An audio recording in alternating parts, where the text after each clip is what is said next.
Section 4.7. This is the last section that we'll discuss in Chapter 4, and in it we'll be bringing together some ideas and techniques from the last several sections, and the goal being that we want to solve initial value problems that have step functions as their forcing functions, or initial value problems that involve discontinuous forcing functions. And the tool that we'll use will of course be Laplace Transforms to accomplish this. We've done a lot of the legwork for this type of problem in previous sections. So I feel like in this particular lecture, we just need to work through a couple of examples to see how all of these pieces come together.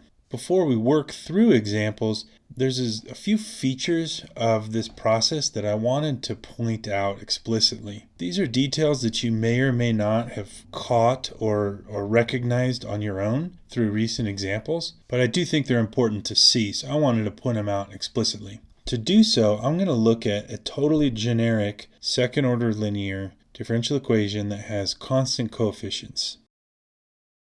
So here's the differential equation that I want to consider. Totally generic coefficients, a, b, and c. They are all constant. And on the right-hand side, a totally generic forcing function. I want to take the Laplace transform of this entire differential equation. This will give me this equation here. And as we've seen in recent examples, my goal is to isolate these capital Y terms. I've got 3 on the left-hand side. And so let me move everything else over to the right-hand side, do some rearranging of this equation.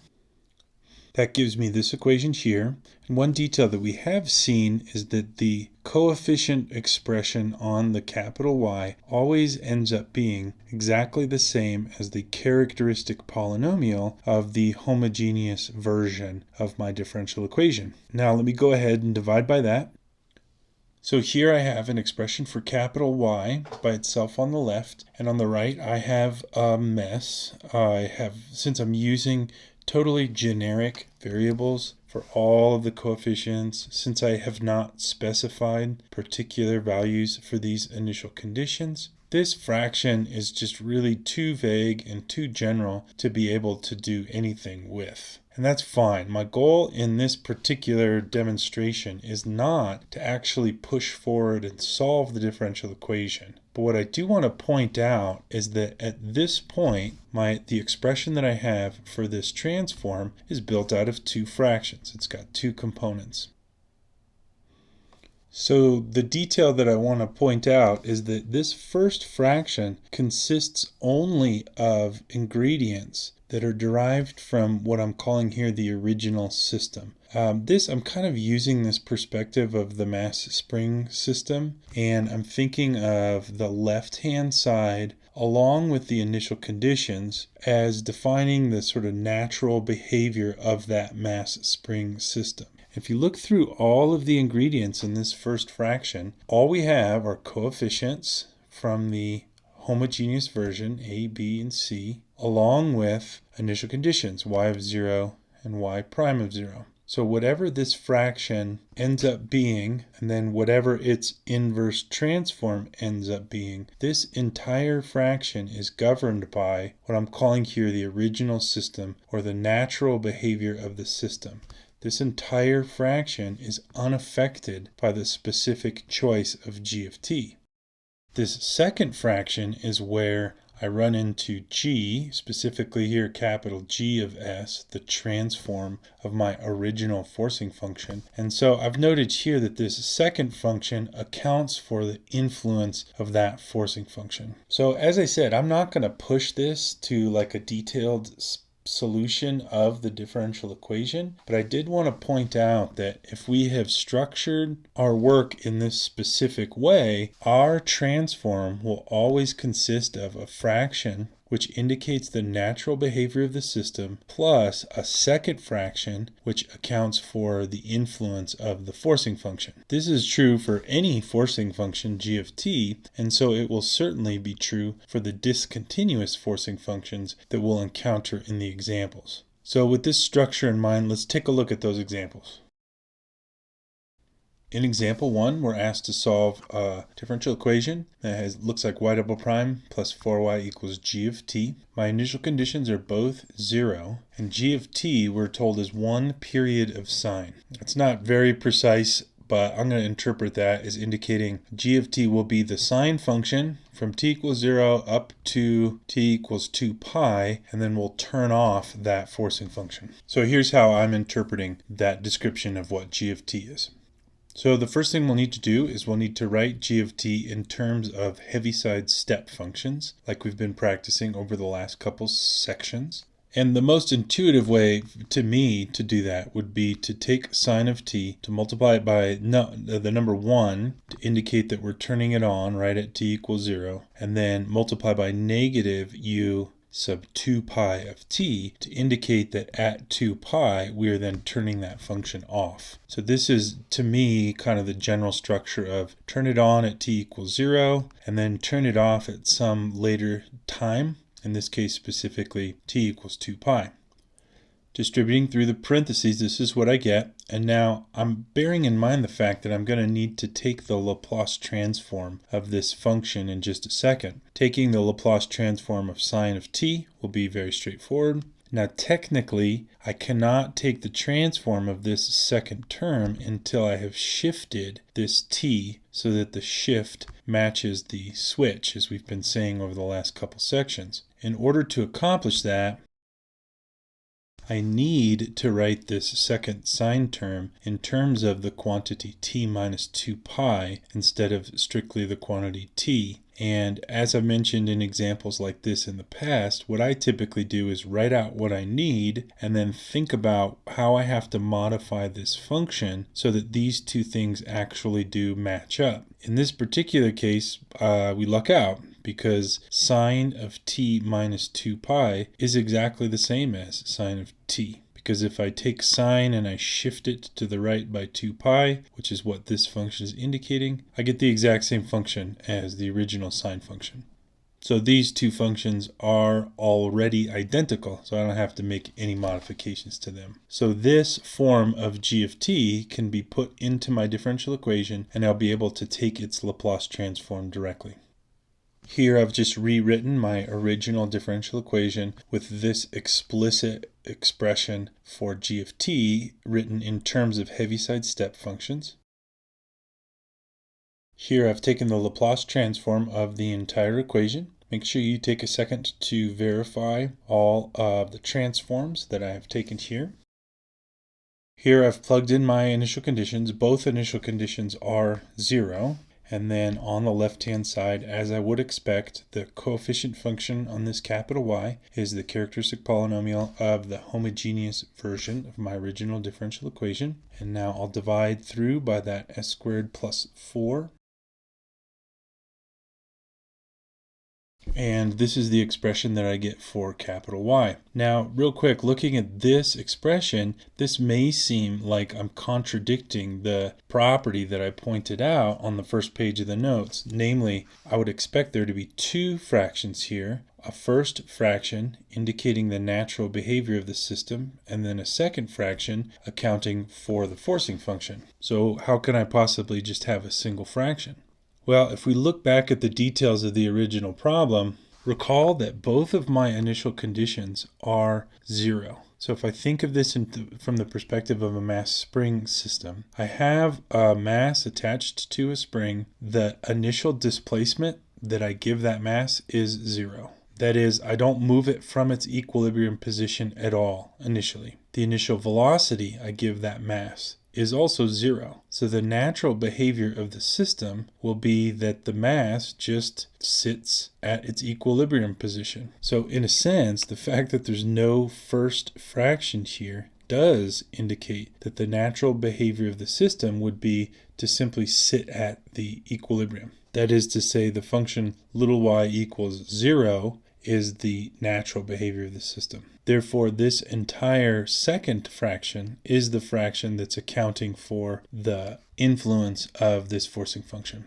Anyways, back to solving my differential equation. The next thing I need to do is to rewrite this in a structure that will allow me to take the inverse directly, and that will require, in this case, utilizing partial fraction decomposition.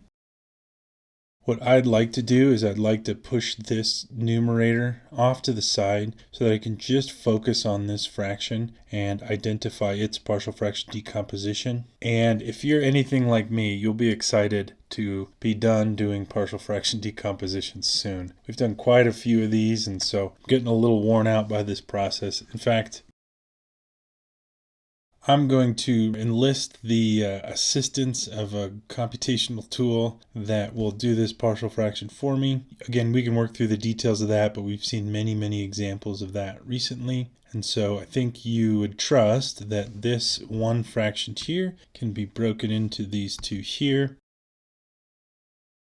And then my original transform can be rewritten in this form here. I've utilized that partial fraction decomposition to get these two separate fractions. This one I recognize as the transform of sine of t. This one looks like the transform of sine of 2t. Notice that since this is a 4 here, this numerator has to be a 2. So I had to modify the coefficient to accommodate for that.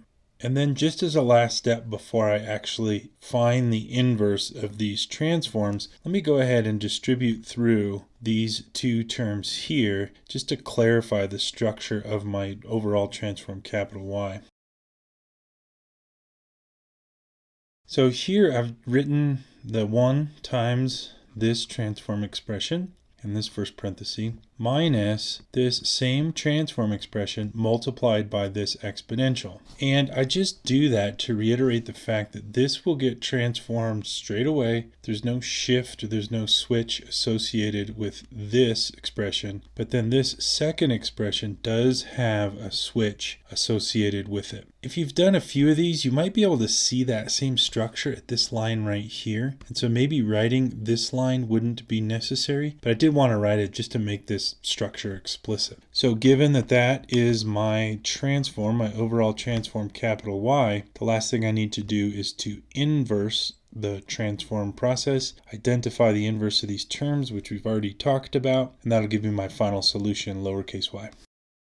First, I will invert these two terms directly, and we said that those ones are pretty straightforward because there's no switch or shift associated with those. And then again, if I look at this second expression here, I expect the transform will be exactly the same as this, with two modifications. The first modification is I need to multiply by a Heaviside step function, which turns on at 2 pi. And then the second modification is that the inverse terms in this portion need to be shifted by that same switch amount. So here inside of the sign, instead of just having sine of t, as I do on this term, the corresponding term over here is shifted by 2 pi. I've already pointed out that this shift is inconsequential, but I'll leave it my final answer in this form just to emphasize that that's the structure of what's going on here. So that will be my final answer. And here I've provided a little snapshot of what the solution looks like. I've actually got our solution, lowercase y, here in dark red. And then superimposed over it in this kind of light orange is that forcing function. So a few features that we recognize here from our earlier description of this system. We have no initial displacement and no initial velocity. So the mass starts out at its equilibrium.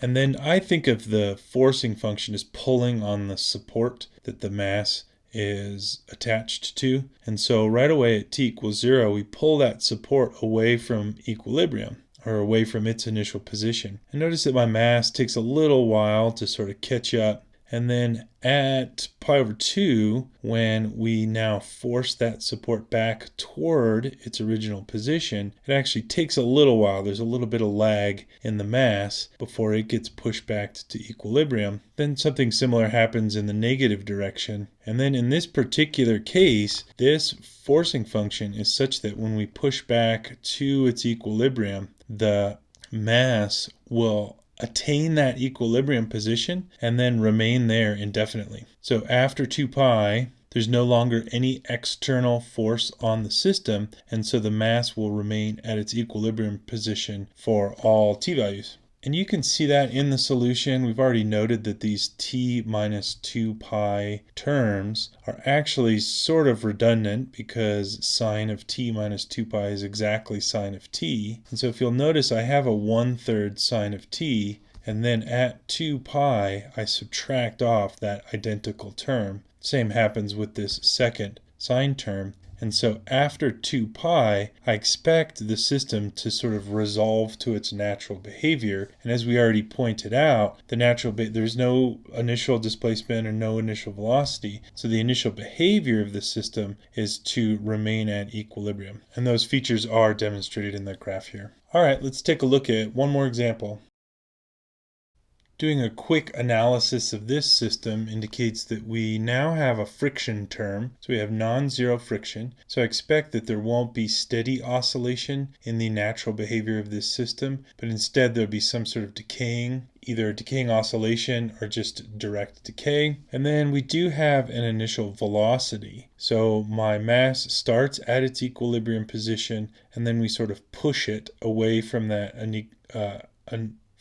equilibrium with a velocity of 1, and then 2 seconds into its natural behavior, we're going to jolt the system by introducing this force which will just move the support by 1 unit, or at least that's how I think of it. As always, we'll start by taking the Laplace transform of the entire equation. We're sort of fortunate in that my g of t in this case is already expressed in terms of a Heaviside function, and a very simple Heaviside function at that. And so I can directly take the Laplace transform of this entire equation, which gives me this equation here. I'll next plug in my initial conditions. Y of 0, the initial displacement is 0. So those initial displacement terms will go to 0. And then y prime of 0 equals 1. So I'll be able to substitute in positive 1. As always, I'll isolate capital Y on the left by factoring out all of these terms, which I am not surprised leads to the characteristic polynomial here acting as the coefficient on capital Y. And after modifying some things a little bit, dividing through by this quadratic, I get this expression here. And this form does demonstrate the structure that I highlighted on the first page, where I've got a term, a fraction here in my overall transform, which represents the natural behavior of the system. And then I've got a second fraction, which is accounting for the forcing function, or the external force that acts on that system. Not surprisingly, I've got some partial fraction decomposition to do. Let me once again utilize a computer program to do that work for me. So now after implementing partial fraction decomposition, I'll have this fraction broken into 2 separate fractions, and then moving this exponential out front, the resulting fraction turns into these 3 fractions here. And looking over these fractions, these are all transforms that I recognize. I've got a couple exponentials here, similarly a couple exponentials, then this is just a constant. And the key detail that I will, of course, have to pay attention to is that these terms in this parenthesis not only will have a Heaviside step function multiplied by them, but they also need to be shifted according to this term here. In this case, they need to be shifted 2 units to the right. And so instead of plugging t in the inverse transforms of each of these fractions, I'll plug in t minus 2. So here is my final solution. Again, just to emphasize the structure here, I look at this and I recognize that as the transform of e to the negative t. But because of this exponential, that indicates that I'll actually have to write that as e to the negative t minus 2. Something similar happens with this term here. This 1/2 has no t in it, so there is no t to transform. So that will be my final solution. And once again, I've got a little snapshot here of some of the features of what's going on in this system. The red curve is our actual function. That's our actual solution that is given in the box here. Very faintly, you can see sort of the orange. That's the forcing function. Forcing function is 0 until t equals 2, at which point it snaps up to being positive 1. And then very lightly underneath the red, you'll see a light blue. That's the natural behavior of the system. If you remember from our earlier description, we have 0 initial displacement. So my mass starts at its equilibrium, but at t equals 0, we give it a little push. We give it an initial velocity of positive 1. So from t equals 0, we see the mass leaving away from equilibrium, but then pretty immediately, looks like just over half a second here, it's going to turn around, and the natural behavior of the system will be for that mass to slowly settle back down to equilibrium. It goes slowly because of the friction. We mentioned earlier that there's non-zero friction in this particular equation, but what happens instead is at t equals 2, we snap the support up 1 unit, and so naturally the mass will now turn around. Instead of approaching its original equilibrium, it's now going to slowly approach an equilibrium that is based off of the new location of that support. You'll notice that the long-term behavior is to have a limiting value of positive 1/2, which is 1/2 of a unit away from the new position of the support. So it's pretty easy to see the different ingredients at play in this graph. So that wraps up that example, and that actually wraps up all of chapter 4 for us. In this chapter, we've utilized Laplace transforms to solve differential equations, and we've seen how they can be used for standard differential equations like we were dealing with in chapter 3, as well as differential equations that include discontinuous forcing functions like the examples that we've looked at here.